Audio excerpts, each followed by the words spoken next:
And hello, meron pala akong gustong i-share sa inyo after 3 weeks. Magpa 4 weeks na rin. Ito ay sabon at lotion. Meron ako naging review na nito na ipinakita ko lang, pero may mga iba't iba akong review nito na pinartneran ko yung sabon at lotion. So, eto siya. Ayan. Prestige. So, may mga review ko na nito na iba ang partner ay sabon. Ayan. Ito yung pinartner kong sabon. So, ayan. May naging review na ako nito na pinakita ko lang. Ngayon, ipapahinal ko na kung ano yung naging experience ko dito. At dito, kakaiba to sa mga na-experience ko sa ibang coffee bar soap. So, eto, maganda to. And ngayon, ipapahinal ko na siya. So, ngayon, sasabihin ko muna ay, yun, magpapaliwanag na naman ako. So, walang nakalagay sa face ko tuwing magbibigay ako ng final review or what. Walang nakalagay sa face ko, is liwanag to. Walang nakalagay sa harap ko na ring light kahit ano. And di ako naglalagay sa face ng kahit anong foundation or what. Ito, meron akong pinagbakasan ng pimples dahil may ginagamit akong set. So, patapos na rin yun. Ito yung tsura ng face ko. So, nagustuhan ko yun. So, dito muna tayo sa pinaka-main. Dahil ito ang unang-unang ginagamit sa paggamit. Sabon, syempre, pag maliligo ka. So, dito muna tayo. Ano nga ba sa unang dalawa na gamit ko? So, ito, kay Piang, meron tong bagong labas nila na lotion na ipinapartner talaga dito. Dahil ito yung meron ako, pwede siyang i-partner dito. So, iba-iba naman. Pwede naman ibang partner na sabon, pwedeng ibang partner ng lotion. Depende na lang sa'yo kung anong gusto mong i-partner na lotion or sabon. So, dito muna tayo kay Prestige. Ayan, Piang. Ano siya, Milky Bar Soap ang tawag dito. Cleansing, moisturizing, and whitening na nakalagay dyan. 75 grams. Maliit lang siya. Mukha siyang malaki dahil nakabox siya. Di ba yung mga 75 grams, yung maliliit, square siya. Ito naman ay pahaba siya na medyo makapal-kapal. So, ayan. And, nakalagay dito with Vitamide, Vitamin E, Vitamin B3, plus ceramide siya. So, ayan.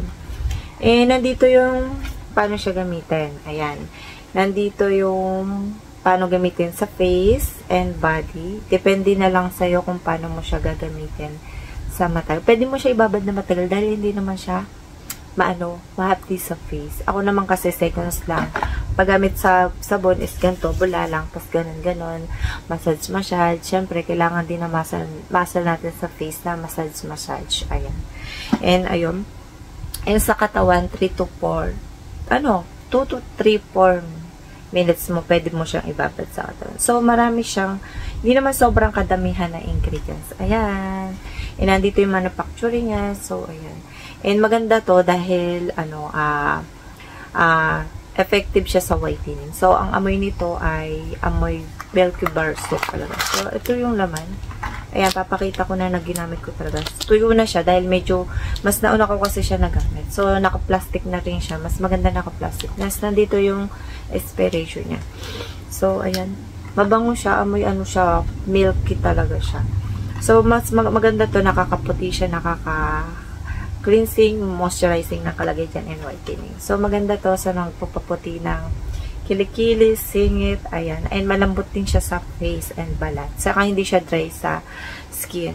So, ito naman yung pangalawa pagkatapos ko gamitin to. So, pinagsabay ko na sa after 3 to 4, basta magpo 4 weeks na siya. So, ito ay first stage and niacinamide choco coffee. Ayan. And, ayun, chocolate plus coffee soap. Ayan. Ayan siya. Lather Beautiful na nakalagay dyan. And nakalagay dito, brighten, exfoliate, and whiten. Ayan. May kakaiba to, i-share ko. So, 75 grams din siya. And ito yung laman niya. Papakita ko. Baka sabihin nyo, hindi ko ginamit. So, medyo matagal na rin kasi to. Ayan. Natuyo na siya. Sobrang gamit ko to dahil nagustuhan ko siya dahil hindi siya masakit sa balat. I mean, hindi kasi siya yung parang buo. Di katulad diba sa mga coffee is buo-buo. Parang may mga sapal-sapal. Eto wala. As in, makinis lang siya. Bumubula siya. Sobrang bula niya. Sobrang amoy siya, coffee na amoy, chocolate na amoy coffee. Para ka naliligo sa chocolate na parang amoy coffee. Ganun siya.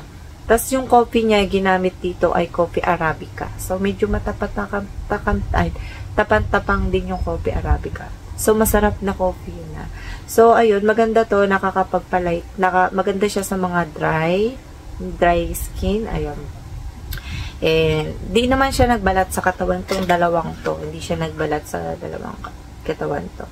So, sa pagbabad sa face is bula lang. Ito, bula-bula mo lang. Nakalagay naman dito. Sa pagbabad, all body, massage mo lang sa katawan mo. Saka mo siya ibabad. So, ayun. And, maganda siya sa mga pimples. Nakakatuyo din siya sa mga pimples. Ito, nakakapagpalight ng skin. Ayan. Ito naman ay maganda rin siya sa skin. Nakaka-brighten din siya. Nakakaputi. So, depende na lang sa inyo kung anong gusto nyo sa dalawa. Pero, maganda naman itong dalawang to yung nagiging resulta nito sa akin. So, pagkatapos nito ay ginagamitan ko ng niacinamide lotion for skin whitening moisturizer siya. So, ito ay isa sa pinakamagandang nagamit ko na pang-hydrate. Namo-moisture niya yung skin mo. Tsaka, maganda siya sa mga dry skin. Ayan, lalo na pag super dry, pag araw-araw mo siya mawawala, mag-maintenance dahil meron siyang niacinamide, hyaluronic acid, snail extract, Centella asiatica, papaya extract, and Omicarax. Ayun. Maganda siya at pinagsama-sama na yung pinaka-ingredients niya. So, nakakaputi siya. Is maganda dito is talagang maganda siya. Tsaka makinis siya. Para siyang serum lotion. So, nandito naman yung expiration niya. Ayan, whitening lotion siya. And, nakakawala talaga yung pinakagaspang. Kung magtatanong kung pwede sa face, pwede naman, basta yung okay sa'yo sa face mo. Yung iba kasi ginagamit to, nakikita ko to sa TikTok, tsaka to, maganda yung naging resulta nila sa kanila. So, ipapakita ko yung tsura. Medyo may konti-konti na lang to. Depende na lang sa paggamit mo. Ayan yung tsura niya. So, marami na ako naging review na to, napakita ko na, ayan, hindi naman siya yung malagkit, madali siya ma-absorb, tsaka, hindi siya nagbobo-obo. Ayan siya. Ayan siya. Hindi naman siya yung, yung instant whitening. Talagang ganyan lang siya. Ayan. Maganda siya. Kahit oras-oras mo siya ilagay, makikita mo yung pinaka-resulta sa skin mo. So, ayan. Hindi siya super dry sa skin. Pumuti ba ako? Yes, pumuti ako dito ng paggamit ko itong sabon at lotion na to. So, hindi ako nagsawang gamitin to dahil bali apat ata to o tatlo, bali panglas ko na to. Ayun, natapos ko rin tong hawak-hawak kong to. So, meron sila mga bagong labas na ibang-ibang lotion. So, mga nakikita ko yung mga naitatry ko rin. So, ayun, pagka lumalabas ako, hindi naman siya yung parang malagkit or nangitim ako. So, hindi. So, ayun lang yung masasabi ko dito sa pinaka-final ko rito. Ayun, papakita ko naman yung pinaka-result sa skin ko. Sobrang ganda. Ayun, ayan naman, oh. So, ayan naman. Ayan. So, ayan. Medyo sobrang, medyo lang to, ilang araw ko na rin siya hindi ginagamit dahil meron akong ibang ginagamit. So, nakikita niyo naman dito sa sabon, tuyong-tuyo. Siguro mga 4 days ko na siya hindi ginagamit. Ayun, ngayon ko lang siya nabigyan ng pilot review. So, ayun lang and see you next vlog. Bye!